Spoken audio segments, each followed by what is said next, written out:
Unit 4, DC motors. The syllabus contains armature equation for motoring top speed characteristics of different types of motors, speed control methods, losses and efficiency testing of DC motors.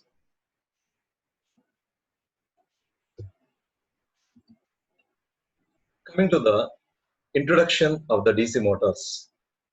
The last chapter, we have discussed about the operation of the DC generator. Now let us see the various aspects of the DC motor. The motor is a device which converts electrical energy into mechanical energy. Here if you see, we are giving electrical input and we are getting mechanical output. It is exactly opposite to the principle involved in the DC generator, where the input is mechanical, the output is electrical power. So the construction of the DC machine is same, whether it is a motor or a generator, which is already discussed in the DC generator topic.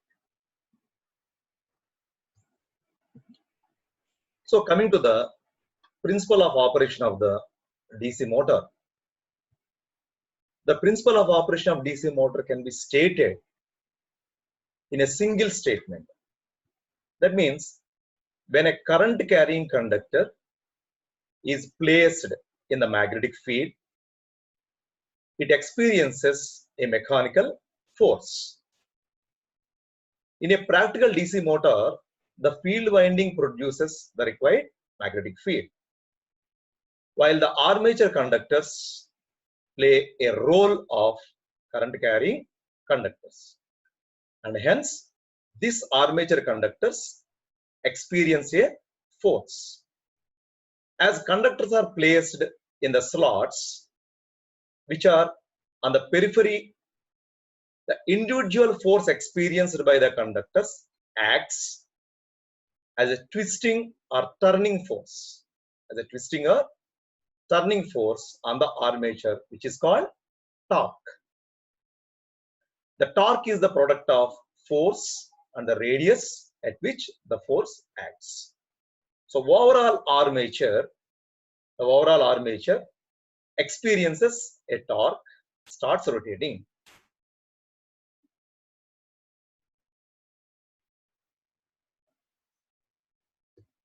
Next, consider a single conductor placed in a magnetic field as shown in the figure. Here, the main flux is from north to south. The conductor is placed. The magnetic field produced by the permanent magnet, but in a practical DC motor, it is produced by field winding and it carries current. Here, the conductor is shown, the circle. Now, this is the flux by the conductor, and this is the current carrying conductor. Here you can observe the conductor carrying a current in a direction opposite to the observer. That means when the flux is like this, the direction of the current is opposite to the observer. So this conductor is excited by a separate supply so that it carries a current in a particular direction. Consider it carries a current, as I said, away from an observer. Then it produces its own flux, own magnetic flux around it. Hence, this conductor also produces its own flux around it. The direction of the flux is determined by right hand thumb rule, which is already discussed in the DC generators. where if you place the three fingers, right hand fingers, the direction of this thumb, it shows the direction of the motion, and this is the direction of the flux, and this finger is the direction of the EMF, which is towards observer. So for simplicity of understanding, the main flux produced by the permanent magnet is not shown here.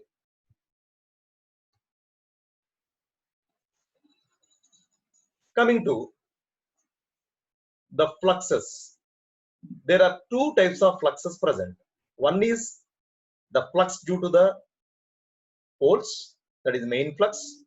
Another one, the flux produced by the armature conductor. There are two types of fluxes. So if you see in the figure A, there is an interaction of the fluxes. Now, as I said, the conductor carrying current in a direction opposite to the observer, then the flux will be in this direction.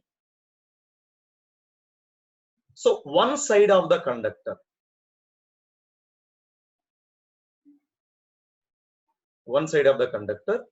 the flux is crowded. The other side of the conductor, the flux is weak. Why? Because on the left side of the conductor, if you see, the flux produced by the conductor and the main flux are in the same direction. So here the two flux lines are helping each other. On the right side of the conductor, the two fluxes are in opposite direction. Hence, they try to cancel each other. Due to this, the density of the flux lines in this area gets weakened. So on the left side, there exists high flux density area, while on the right of the conductor, there exists low flux density area. So the flux distribution around the conductor acts like a stretched rubber band under tension. So this exerts the mechanical force on the conductor, which acts from high flux density to low flux density area. That is from left to right. In this case, consider.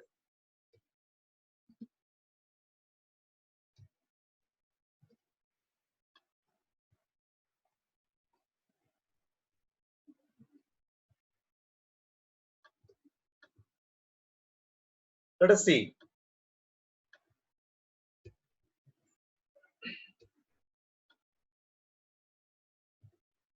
The torque exerted on the armature. In the practical DC motor, the permanent magnet is replaced by field winding.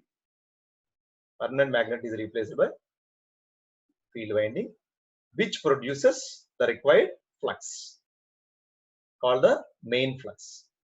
And all the armature conductors mounted on the periphery of the armature drum get subjected to the mechanical force. So you can observe all the conductors are experiencing a force from right to left. Therefore, the overall armature experiences a twisting force called torque, and the armature of the motor starts rotating.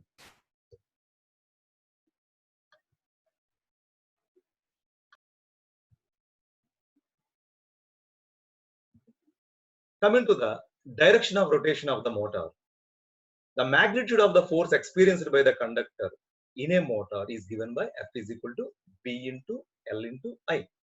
What is B? Flux density due to flux produced by field winding. L is active length of the conductor, that is the length of the conductor which is in the armature slot, where I is the magnitude of the conductor passing through the conductor, magnitude of the current passing through the conductor. So the direction of such force, that is the direction of rotation of the motor, can be determined by Fleming's left hand rule, where we have discussed about the Fleming's right hand rule to determine the direction of EMF in the generating action.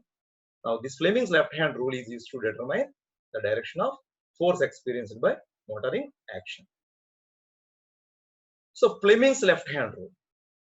If you stretch the three fingers of the left hand in mutually perpendicular direction, so the thumb indicates the direction of motion, and this finger, forefinger, indicates the line of the flux, and middle finger indicates the direction of the current.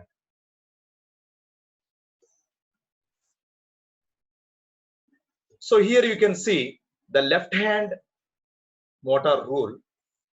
Here you can see the right hand generator rule, where the force, current, and field directions are shown, mutually perpendicular direction. Here the motion, field, and induced EMF are shown, which are in mutually perpendicular direction. So apply the rule to cross-check the direction of the force experienced by single conductor. Let us see a conductor in which the current is flowing in a direction opposite to the observer. The flux lines are from north to south like this. Then apply the Fleming's left hand rule. That is, here if you see, the flux lines are north to south. The flux lines are north to south like this, and the current direction is opposite to the observer, and this is the direction of the force. So if you take the figure B, here the flux lines are not changed. That means the direction of the flux is from north to south. But what happened? The current direction is towards the observer. The current direction is towards the observer in this case. Then the direction of the force is from right to left. So if you take the figure C, here the direction of the flux is changed from north to south. Direction of the flux is changed from north to south here. That means the direction of the flux is changed. And the direction of his current is away from the observer. Direction of current is away from the observer. Then you can see the flux lines are in this downward direction. Then the force direction is changed. If you take in this case, the flux lines are from north to south. The direction of current is changed. Therefore, the force direction is changed. So from these figures, we can observe that from A and B, the direction of the main flux is same, but the direction of current is changed. Therefore, direction of force is changed. If you take C and D, here the direction of the main flux is from north to south. The direction of current is changed. Therefore, direction of force is changed. If you take A and C, in this case, the direction of the main flux is changed, as well as the direction of the current. Direction of the current in the conductor is not changed. Therefore, the forces are opposite to each other. If you take A and D, here both the direction of the flux as well as the direction of the current in the conductor both are changed. Therefore, the force direction is same. So, what is the conclusion? In a particular motor, to reverse the direction of rotation, either the direction of the main field produced by the field winding is reversed, or the direction of the current passing through the armature is reversed. If any one of them is reversed, then the direction of the rotation will be changed. How to change the direction of the main field? It can be reversed by changing the direction of the current passing through the field winding. That means by interchanging the polarities of the supply. which is given to the field winding. In short, to have a motoring action, there must exist two fluxes. The interaction of the two fluxes will produce the torque. Coming to the significance of back EMF. Here, if you see in the generating action, when a conductor cuts the line of flux, EMF is induced. The question arises that in a DC motor, after the motoring action, armature starts rotating. When the armature starts rotating, conductor cuts the main flux. When conductor cuts the main flux, so there must be some generating action in the motor. So answer to this is,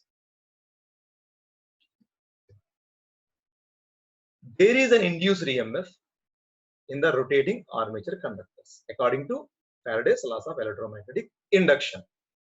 The induced EMF in the armature is always in the opposite direction of the supply voltage.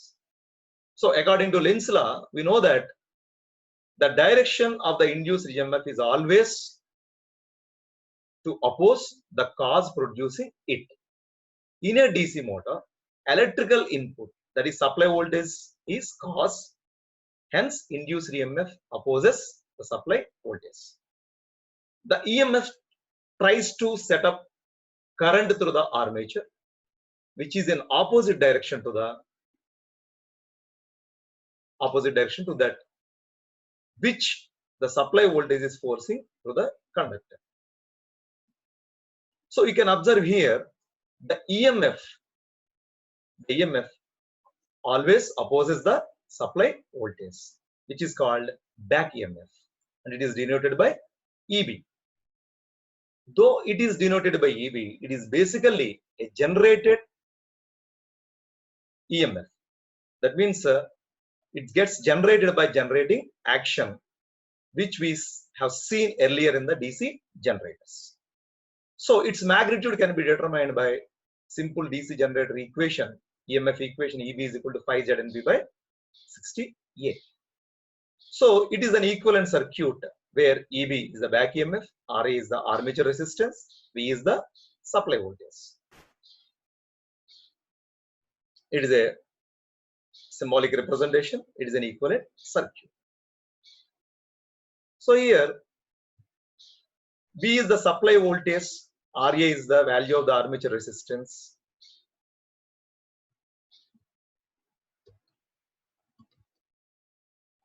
What is the voltage equation of a DC motor? In case of generator, EMF has to supply armature resistance drop, and remaining part is available across the terminal voltage, because we know that E is equal to V plus IRA plus other drops. So after supplying IRA drop, the remaining part is available across the load as a terminal voltage V. But in case of motor, you can see the equivalent circuit. Motor, the supply voltage has to overcome the back EMF, which is opposing the voltage V. Also various drops such as armature resistance drop, brush drop, etc. In fact, the electrical work done in overcoming the back EMF. The electrical work done in overcoming the back EMF gets converted into mechanical energy developed in the armature. Hence, the voltage equation of the DC motor can be written as EB plus IARA plus brush drop is equal to V. Normally, the brush drop can be neglected. Therefore, EB plus IARA.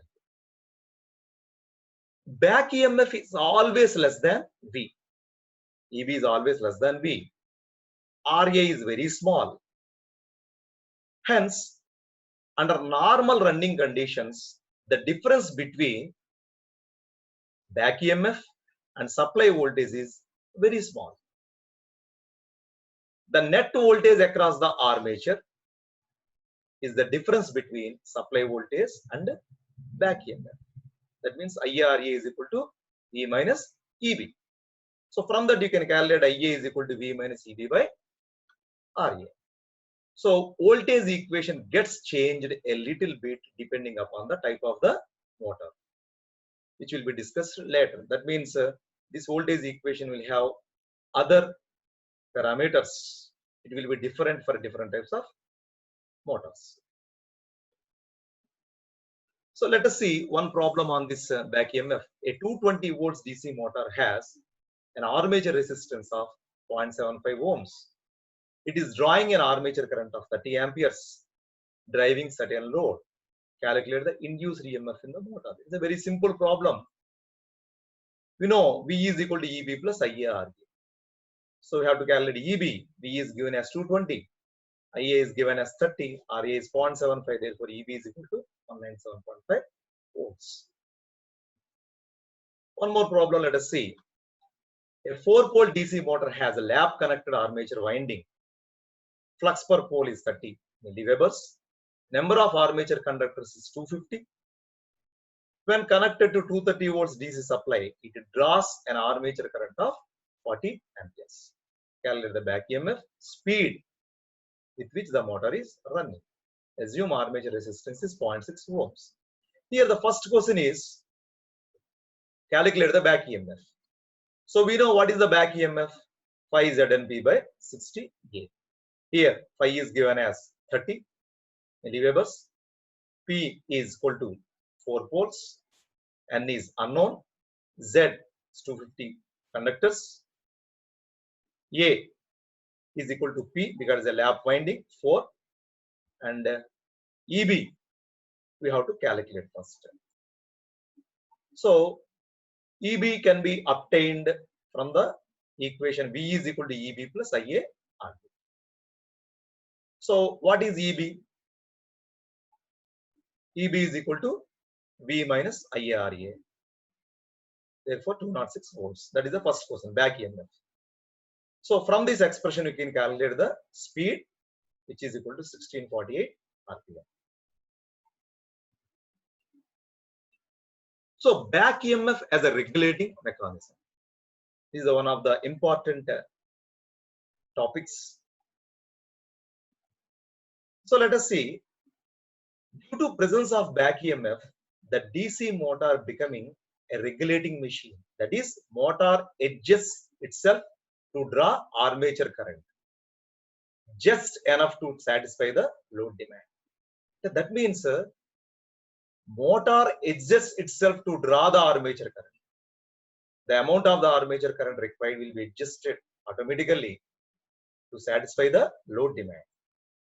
The basic principle of the fact is that the back EMF is proportional to N. EB is proportional to N. Let us see here. When the load increases, speed decreases. Then back EMF decreases. So net voltage across the armature is V minus EB increases. Then what happens? The motor draws more current. Because F is equal to BIL, due to increased current, the force experienced by the conductor increases. Hence, the torque on the armature increases. So to satisfy the load. Then what happens when the load increases? Current increased and torque increased to satisfy the load.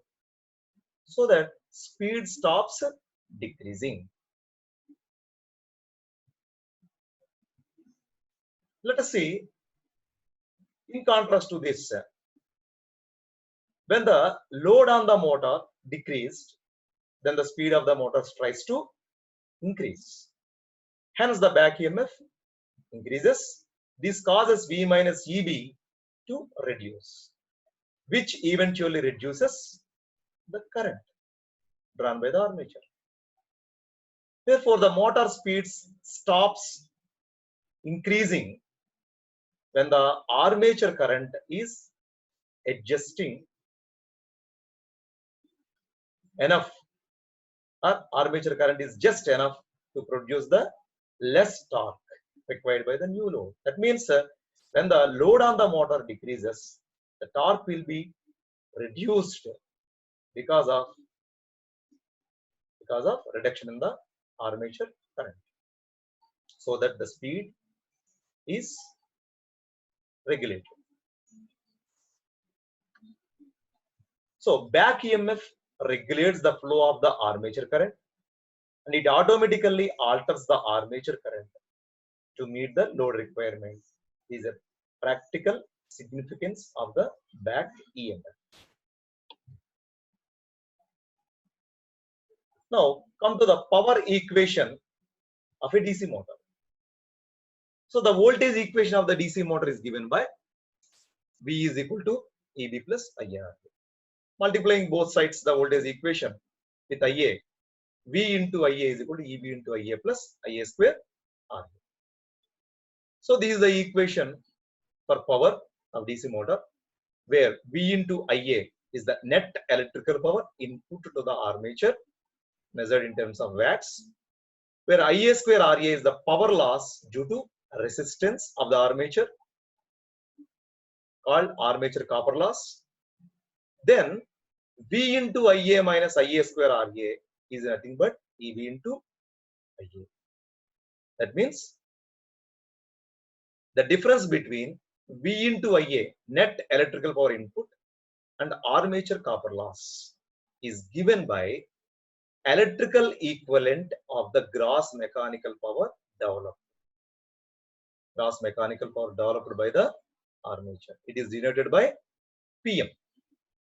Therefore, we can write the PM is equal to power input to the armature V into IA minus armature copper loss IA square RA. So what is the condition for maximum power? For a motor, from the power equation, it is known that PM is equal to EB into IA. EB into IA minus IA square RA. For maximum power, dPm by dA is equal to 0. Then if we equate to 0, we'll get a relation IA is equal to V by 2 into RA. That is IA into RA is equal to V by 2. So if you substitute this value in the voltage equation, then we'll get V is equal to EB plus V by 2. Therefore, EB is equal to V by 2. So this is the condition for maximum power. But this is practically impossible to achieve, as for this EB, the current required is much more than its normal rated value. So when EB is equal to V by 2, the current required is much more than the normal rated value. Therefore, large heat will be produced and efficiency of the motor will be less than 50%.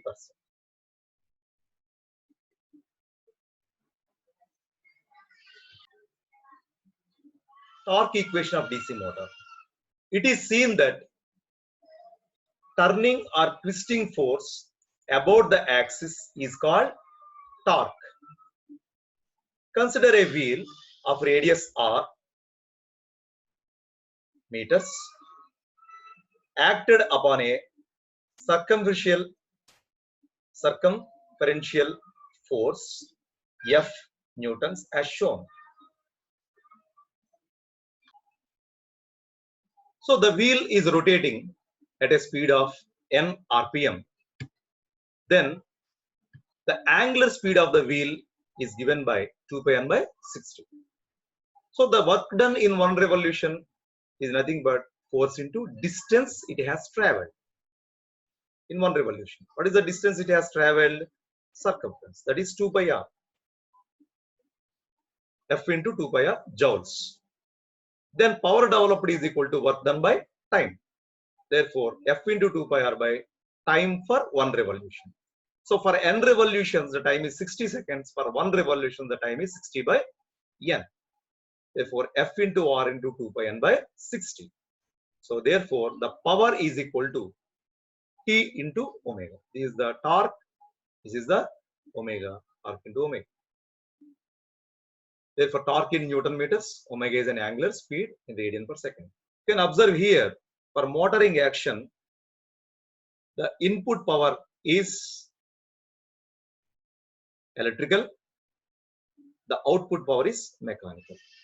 V into I is the input power, where the output power is omega t. For generating action, the input is mechanical, omega t. The output is electrical, V into I. So you can see is a machine, either it can be generator or motor. For motoring action, the electrical power system, that means input is electrical, there will be losses, output is mechanical. For generating action, the input is mechanical, input power is mechanical power, and this is a machine, the output is electrical.